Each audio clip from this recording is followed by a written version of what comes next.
Greetings again, and here we are with Mr. Jones again. He does love to prove how dumb he is. He is supposed to be a plumber, but he has got absolutely no clue whatsoever about the difference between fluid flow and fluid pressure, as we're about to see. Starts filling it up here, and then doesn't take too long. But what I want to show you is when you're filling anything up, you need to have an outlet to get rid of the air. So this tanker doesn't have an air release. You watch what happens when it gets near the end. Now just think, right, okay, the aviation fuel seems to have this marvellous pump that does it at 3,500 litres a minute. I think he said 1,700 litres a minute in this video. I'll try and leave a link to the video when I upload this one for your own pleasure as your leisure. But what's going to happen here, hold on, he says, there you go. Oh, it's gone a bit too fast there, and I'll just go back a little bit. He knows it's full when basically the outlet, boom, there it goes. The eyes are open, the mouth moves, but Mr. Brain has long since departed, hasn't he? Well, Mr. Jones, you are very deceitful, aren't you? You're full of pumping out these lies and misinformation. I actually went and looked at this video, and what you say about this video bears no relationship to what was actually said by the fire crews in this video. 1. They know that tanker is full because there's a fill light on it, and they have to wait for the overspill. And if water can overspill the tanker, that means air is escaping as well. So let's actually see and hear what was actually said in the video that you have deliberately misinterpreted to push some made up conspiracy. So this is the retrofit of tanker 14, 3,500 gallons. We had the butterfly valve removed, and we went to the fireman's friend on the back. Take it off the 5-inch adapter, hook it a 5-inch hose on. The nice thing about the fireman's friend valve is he has nothing to open. That valve is going to open by itself. Brings his hydrant wrench back. So that tanker is ready to fill. All he has to do is get his hydrant connection up and running. So he's working. Once he gets that charged, that valve's going to open up. Water's on the way. You heard the valve open. So in past times, the driver would have had to run over and open the butterfly valve on the back. Now he doesn't. So it's certainly a time-saving measure. A couple other things nice about that valve is it's internal. It's not going to freeze, so in freezing weather you don't have an issue with that valve freezing. So all around pretty good win for improving fill times with just a driver operator from a hydrant. So let's just take a closer look. We'll take a look at the arrangement while we finish up our fill.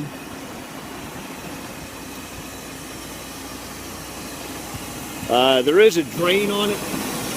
The drain can be used if you want to. Either valve really hasn't proved that we've needed it. What's nice is at the end, if you want to, when you shut the line down, the check valve closes and you can pick the hose up some. You can pick the hose up some, open the drain, and that way your feet don't get wet. But it really works pretty nice. We're almost full. Our lights show full. We're going to wait for the spillover.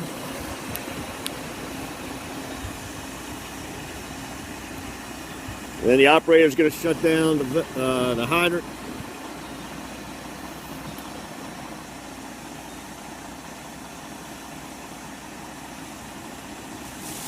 All right, so he's full. As soon as he shuts that hydrant down, that check valve is going to close. Nothing like what you said, was it, Mr. Jones? Anyway, the refuel hoses on an aircraft for an aircraft have to be manually opened, as well as the refuel manifold on the aircraft to prevent spillage. Spillage is bad. Boom. And now he's turning it off as fast as he can here. Imagine if that was jet fuel just spraying from the wing outlet all over the runway. You know what I mean? And there's me saying they should have automatic air release and they should sound like steam trains because of the pressure these things are under. Wow, your knowledge is most lacking. So what pressure do you think the refuel is carried at? And you obviously have got no idea of wing structure, as there are vent tanks to vent the air at the end of each of the wingtips to prevent overpressurization of the wing. And there is no sounding like steam trains. You have absolutely got no knowledge of what you're talking about, because you've never been within 20 feet of an aircraft, have you? And you refuse to come and see for yourself. You're too chicken. You keep turning down generous offers for you to come and see for yourself. But you just want to stay locked up in your little shed, hiding from the wife and reality. Again, just some ordinary things. If you're drilling a hole in a wall, you'd have to wear these things. They're not enough to deal with the pressure these hoses are under. You are a sad, strange little man. Wow, Mr. Jones, all of a suddenly about health and safety, you didn't notice this man's lack of eye protection and bump cap, didn't you? You never commented at all about why this gentleman was attired. And these guys are just your bog standard petrol station delivery drivers replenishing petrol stations. They seem to be dressed in a similar fashion to aircraft refuelers. And petroleum is far more flammable than Jet A. I rest my case, Mr. Jones. You are trying to be deceitful and trying to push lies and misinformation.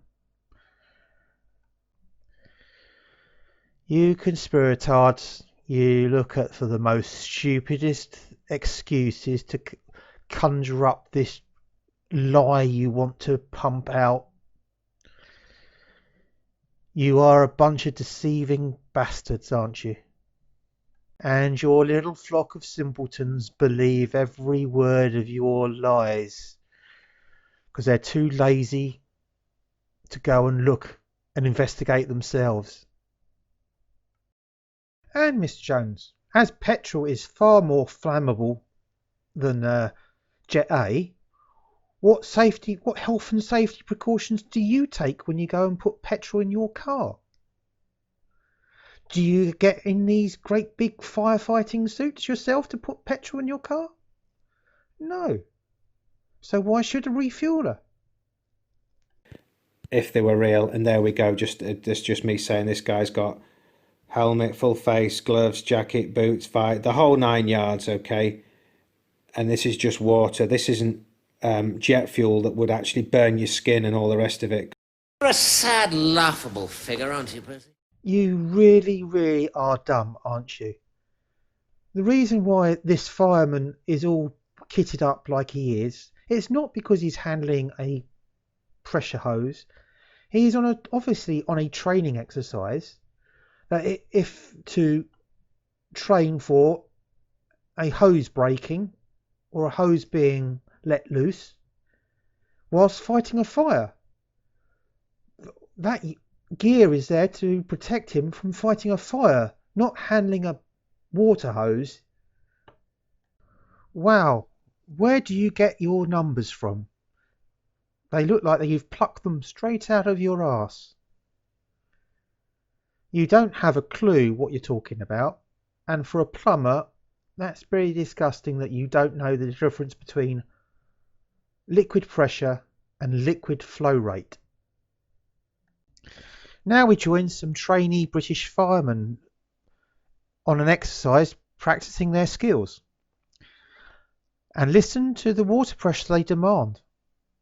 3 bar, which is only slightly less than refuel pressure for an aircraft. Water on, line 1, 3 bar pressure, working in the open. Water on, 3 bar pressure, line 1, working in the open.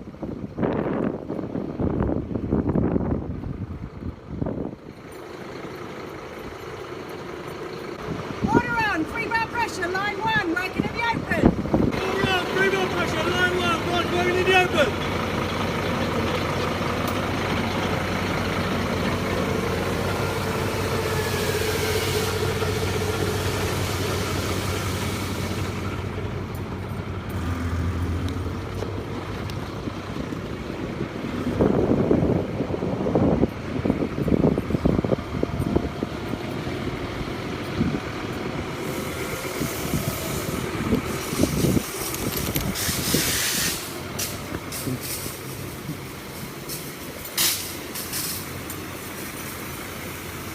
Well, here's some facts for you to digest, Mr. Jones.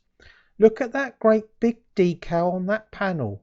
Max pressure 50 psi, 3.5 bars. Look at those documents for various aircraft. Max refuel pressure 3.5 bars. Fuel to be refueled through a standard uniform connector of 2.5-inch diameter.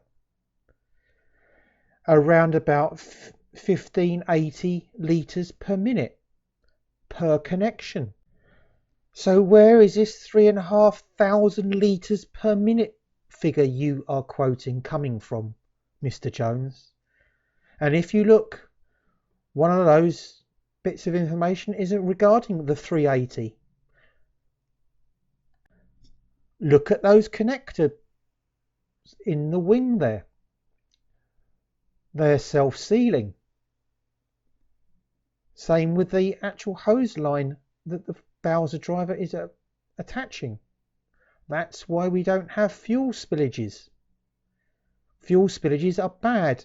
They contaminate the environment.